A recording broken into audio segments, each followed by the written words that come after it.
Assalamualaikum warahmatullahi wabarakatuh. Bismillahirrahmanirrahim. Alhamdulillahi rabbil alamin.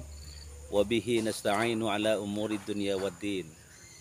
Wassalatu wassalamu ala ashrafil anbiya'i wal mursalin.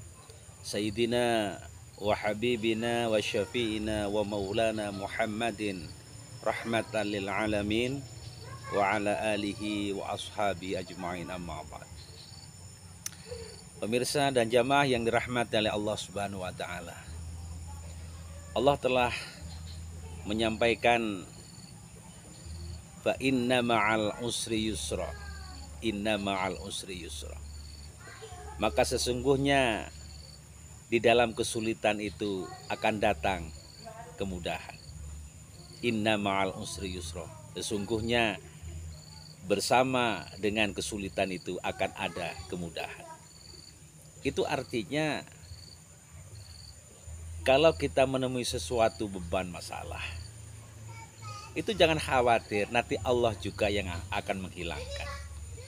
Karena kesulitan itu adalah merupakan suatu ujian bagi kita. Bagaimana kita cara menyikapi kesulitan-kesulitan ketika kita hidup di dunia ini. Tentunya kita sabar, yakin bahwa semuanya itu merupakan ujian dari Allah Subhanahu wa taala. Kalau tidak, kita akan stres. Kenapa? Kalau kembalikan kepada Allah Subhanahu wa taala, yakin bahwa itu adalah ujian dari Allah Subhanahu wa taala, dan kita meyakini mencintai Allah Subhanahu wa taala, maka senang-senang aja ketika ada kesulitan itu. Karena nantinya Allah yang akan menghilangkan kesulitan itu, maka datanglah kemudahan. Tentunya yang itu akan beriringan. Kalau ada kesulitan, tentunya ada kemudahan. Kemudian kita sudah siap-siap. Ketika kita mendapatkan suatu kemudahan, maka di depan kita sudah menghadang kesulitan. Maka kita sudah tidak akan berpikir lebih yang aneh-aneh tentang itu. Maka kita sudah mempersiapkan diri. Kalau sudah ada kesulitan, nantinya juga ada kemudahan. Dan kalau kita ada kemudahan, tentunya sudah ada di depan kita itu kesulitan. Kan kita sudah siap-siap. Maka dari itu semuanya itu dari Allah Subhanahu wa taala. Maka kita di hidup dunia ini itu adalah kuncinya adalah sabar. Sabar bahwa kita adalah makhluk Allah yang senantiasa memang harus diuji. Orang beriman harus diuji. Kalau tidak kita bisa lulus dengan ujian Allah itu, tentunya kita belum dikatakan beriman kepada Allah Subhanahu wa taala. Dan kita akan tentunya dipertanyakan keimanan kita itu. Kemudian kalau sudah seperti itu, maka faida farauta fansab. Maka ketika kita sudah menyelesaikan tugas-tugas kita dengan baik, sudah selesai tugas kita, maka kita siap-siap tugas yang lain dilakukan dengan baik juga. Suatu contoh, kalau kita diperintahkan untuk sholat, sholatlah dengan yang baik. Maka setelah sholat tentunya ada tugas lain, bukan cuma sholat. Kita harus bersilaturahim, kita harus melakukan suatu bakti sosial, kemudian nasihat-nasihat keagamaan di masyarakat. Jadi kita harus lakukan itu. Setelah kita sholat, maka kita lakukan yang lain dengan sungguh-sungguh. Di awal juga sungguh-sungguh, kemudian yang lain pun persiapan-persiapan harus sungguh-sungguh. Hidup itu harus terprogram. Karena kalau kita sudah memprogramkan diri terbiasa dengan program, maka tentunya kita tidak asing dengan sesuatu kehidupan ini. Besok saya harus begini, besok lagi harus begini dan begini. Dan tentunya itu adalah senantiasa berupaya. Dan upaya yang baik tentunya diridhoi oleh Allah Subhanahu wa taala.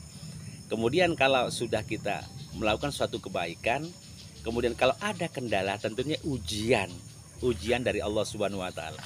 Tentunya kita mampu tidak. Kemudian putus asa tidak dengan ujian itu. Padahal kita sudah melakukan suatu kebaikan.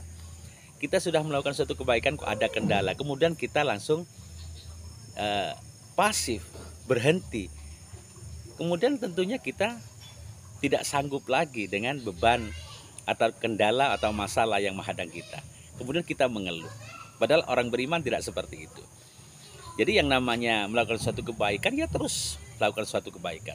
Dan itu tidak akan luput yang namanya suatu masalah, kesulitan dan sebagainya. Karena apa? Inna ma'al usri yusra. Fa inna ma'al usri yusra, inna ma'al usri yusra.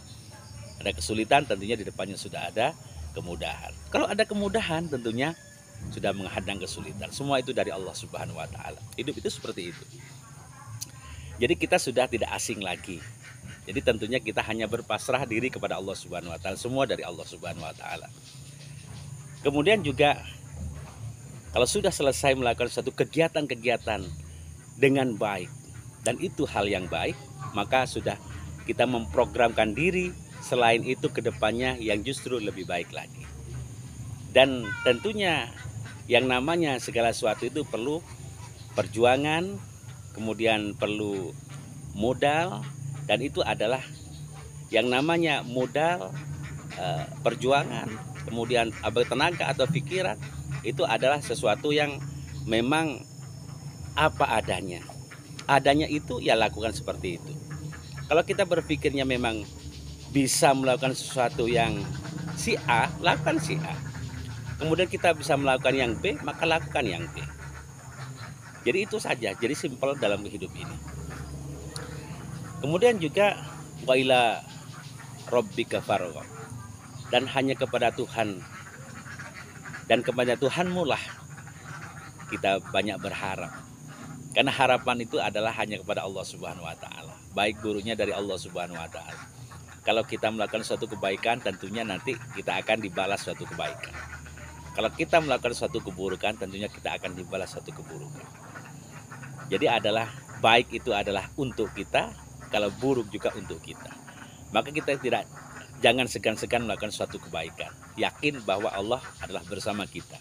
Kalau kita sudah melakukan suatu kebaikan. Jangan kita ragu-ragu ketika kita melakukan suatu kebaikan. Kalaupun ada kendala, itu adalah wajar dan fitrah.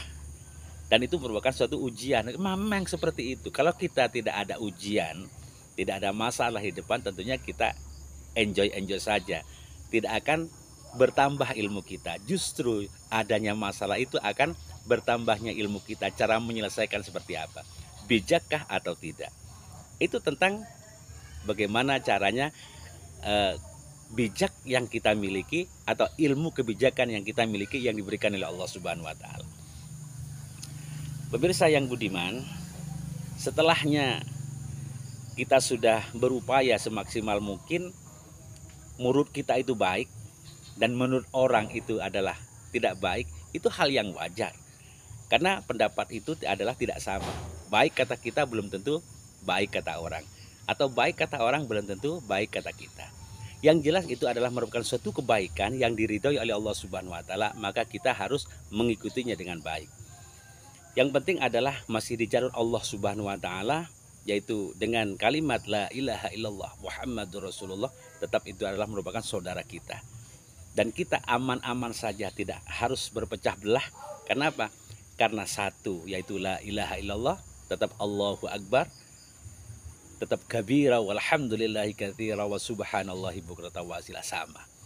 Jadi masih Allahu Akbar adalah sama, Tuhan kita adalah satu, yaitu Allah Subhanahu wa taala. Qul huwallahu ahad. Katakanlah bahwa Allah itu adalah satu. Allahu samad, dan satu-satunya Allah adalah tempat meminta. Jadi kalau kita meminta segala sesuatu adalah kepada Allah Subhanahu wa taala, bukan kepada yang lain. Kan seperti itu. Jadi jangan sampai kita lengah hati kita ini ketika ada masalah meminta kepada selain Allah Subhanahu wa taala. Tapi tetap fokus kepada Allah Subhanahu wa taala, bahwa kita ada masalah adalah meminta, memohon kepada Allah Subhanahu wa taala untuk menyelesaikan masalah-masalah kita. Dan tetap sabar, tetap dalam kondisi sehat walafiat, kondisi bijak dan sebagainya. Kalau tidak, kita artinya kalau sudah berserah diri kepada Allah Subhanahu wa taala, kalau tidak masih gemerungsung hati kita, tentunya belum pasrah yang sebenarnya. Pasrah yang sebenarnya kita itu tenang, anteng, bahwa segala sesuatunya Allah yang akan membereskan segala sesuatunya itu. Jadi kita aman, tentram hidup ini. Jadi santai, bahwa orang beriman itu tidak gemerungsung. Jadi hidupnya adalah tenang, damai, tentram, bahagia. Karena itu adalah merupakan yang diberikan oleh Allah Subhanahu wa taala, hadiah untuk orang yang senantiasa dekat dengan Allah Subhanahu wa taala. Jadi jangan khawatir saudara-saudara, ketika kita berjuang di jalan Allah Subhanahu wa taala, bahwa semuanya itu akan didampingi oleh Allah Subhanahu wa taala. Pemirsa yang budiman, kalau kita meyakini bahwa Allah itu adalah merupakan tempat memohon, tempat meminta. Maka jangan ragu-ragu, mintalah kepada Allah yang sifatnya adalah kebaikan untuk jamaah, kebaikan untuk orang banyak. Jadi kalau kebaikan, permintaan kita, permohonan kita untuk kepentingan jamaah, kepentingan orang banyak, insya Allah dikabul oleh Allah Subhanahu wa Ta'ala. Jangan pernah berdoa untuk pribadi kita. Karena ketika logikanya, kalau kita berdoa untuk kepentingan orang banyak, tentunya yang namanya orang banyak kita pun dapat. Tapi kalau kita berdoa untuk pribadi, belum tentu itu untuk kepentingan orang banyak. Maka justru itu, kalau berdoa jangan untuk pribadi, jangan jadi untuk kepentingan orang banyak. Nantinya insya Allah nanti Allah akan memfasilitasi khusus bagi kita yang senantiasa memperjuangkan orang banyak. Demikian yang dapat sampaikan. Wabillahi taufiq wal hidayah. Wassalamualaikum warahmatullahi wabarakatuh.